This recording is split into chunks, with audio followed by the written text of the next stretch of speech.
साथियों नमस्कार, एक बार पुनः आप सभी का हमारे यूट्यूब चैनल एस गाड़ ऑफिशियल में आपका स्वागत है। साथियों आज सूर्य नगरी क्षेत्र के धनारी खुर्द के भक्ति नगर के उस आश्रम में हम आज पधारे हैं जहां पर श्रीमद् भागवत कथा का कथा सप्ताह चल रहा है और यहाँ देश विदेश से योगी संत और भक्तजन भी पधारे हैं। साथियों आज हमारा सौभाग्य है कि हमारे साथ 7 विश्व रिकॉर्डधारी योगी रामरस जी राम सनेही साहब से मिलने का मौका मिला और उनके नाम 1-2 नहीं बल्कि 7 विश्व रिकॉर्ड यानी वर्ल्ड रिकॉर्ड है। तो आइए मिलते हैं उनसे। राम राम साहब। राम राम जी। रामरस जी, संतों का और योग से पुराना संबंध है, इसके बारे में आपका क्या विचार है? मानुष तन दुर्लभ मिल्यो, भाग्य मिल्यो सत्संग, समझ पाए सतगुरु कहे अब जन्म न कीजिए भंग। क्योंकि मानुष तन हमें प्राप्त हुआ बड़ी दुर्लभता के साथ प्राप्त होता है और फिर उसमें भी यदि संतों का संग और संतों के संग के साथ यदि सत्संग का आनंद हो तो योग का जो अर्थ होता है वही जोड़ना होता है। तो आत्मा और परमात्मा का मिलन ही योग है और इससे बड़ा कोई योग हो नहीं सकता, क्योंकि योग के कई चरण है और एक जो योग का सबसे मुख्य या प्रमुख चरण है वो है भक्ति योग। और यहाँ पर भक्ति योग का एक संगम था जो दिव्य और भव्य रूप में हमने दर्शन किए उसके और बड़ा अच्छा लगा। जी, हमने सुना कि आप बॉम्बे से सीधा भक्ति नगर के इस भक्तिमय कार्यक्रम में भाग लेने के लिए पधारे और मंच पर आपका आज स्वागत ही हुआ है। और गुरुवर चेतन राम जी महाराज के सानिध्य में जो इतना अच्छा भक्तिमय कार्यक्रम चल रहा है उसमें साधु संत और आपने भी भाग लिया। तो संतों का योग का विश्व के लिए क्या देन है, विश्व के लिए क्या देव है योग, इसके बारे में आप थोड़ा हमें और विस्तार से बताएं। पहले तो आभार श्रद्धेय संत श्री चेतन राम जी महाराज का, क्योंकि ये ज्ञान की गंगा लगातार धनारी खुर्द के अंदर जो सूर्य नगरी जोधपुर में है लगातार 11 तारीख से 18 तारीख तक लगातार बह रही है। और इसमें देश और कोने से बाहर से देश विदेश से हजारों भक्तजन डुबकी लगाकर अपने आप को संतों के सानिध्य में रहकर अपनी काया को निरोगी कर रहे हैं। और रामजोत भाई साहब जो परम वितराग साध्वी जी थे जो ब्रह्मलीन हो चुके हैं, उन्हीं की पावन स्मृति के अंदर ये बड़ा एक श्रीमद् भागवत का कार्यक्रम श्रद्धेय संत श्री कृपाराम जी महाराज के मुखारविंद से चल रहा है। और योग और संत या योग और सत्संग ये पूरा आध्यात्मिक साधना है। और मैं इतना कहूँगा कि योग विज्ञान हो सकता है लेकिन योग आध्यात्मिक के बिना अधूरा है। और जब हम ऐसे कार्यक्रमों में आते हैं तो हमें भक्ति योग की चेतना का एक ऊर्जा मिलती है और उस ऊर्जा के माध्यम से हम हमारे यदि मैं आप भक्ति योग की बात करते हैं और सत्संग और योग को हम कैसे जोड़ सकते हैं, तो मैंने सुना भी है, पढ़ा भी है और कई बार उस वस्तु को साधने का प्रयास भी किया है। जैसे सबको ज्ञात है, आपने भी सुना है कि हमारे शरीर के अंदर 7 चक्राज होते हैं, मूलाधार, स्वादिष्ठान, मणिपुर, अनादि, विशुद्धि, आज्ञा, शस्त्राहार। तो इन 7 चक्रास को जागृत करने का यदि कोई माध्यम है वो योग से सत्संग है।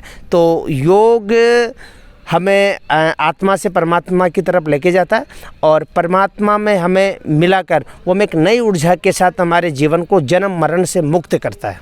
बहुत अच्छा कि योग हमें आत्मा को परमात्मा से जोड़ता है और विश्व को योग दिवस की देन ही भारत की ही देन है, भारत के ऋषि मुनियों की ही देन है कि वो गुफाओं में जो होने वाला योग उसको दुनिया के तमाम लोगों के साथ पहुंचा करके उनका स्वस्थ शरीर किया, उनको निरोग किया, उनको बीमारियों से बचाया और उनको अकाल मौत के मुंह में जाने से बचाया। तो इसके बारे में और क्या कहना चाहेंगे आप योगी जी? मैं तो यही कहना चाहूँगा, जैसे आपने जिक्र किया कि गुफाओं से बाहर निकाल कर, क्योंकि मैंने अभी जो पहले वीडियो में इसका जिक्र भी किया था, क्योंकि पहले लोगों के अंदर ऐसी भ्रांतियाँ थी कि योग केवल संतों के लिए है या जो संत महापुरुष गुफाओं के अंदर अपनी साधना कर रहे हैं केवल उनके लिए है। लेकिन ये एक भ्रम था, क्योंकि जो महापुरुष है वो तो अपनी साधना को लगातार आध्यात्मिक रूप से करते हैं, लेकिन जब, क्योंकि मैंने सुना है कि जब भी भारत राष्ट्र की धरा पर कुछ बीमारी आती है तो किसी न किसी रूप में परमात्मा की जो दिव्य विरासत के रूप में हमें कोई भी विधा है वो वापस जागृत होती है। तो योग लुप्त हो रहा था और पूरे विश्व भर के अंदर योग ही नहीं, जितनी भी विधाओं की देन है वो केवल भारत से ही मिली है। तो योग में भी एक ऐसी विधा है जिसके माध्यम से लोग जुड़े हैं, लोगों को समझ में आया कि योग केवल संतों के लिए ही नहीं है, ये आम व्यक्ति के लिए भी है।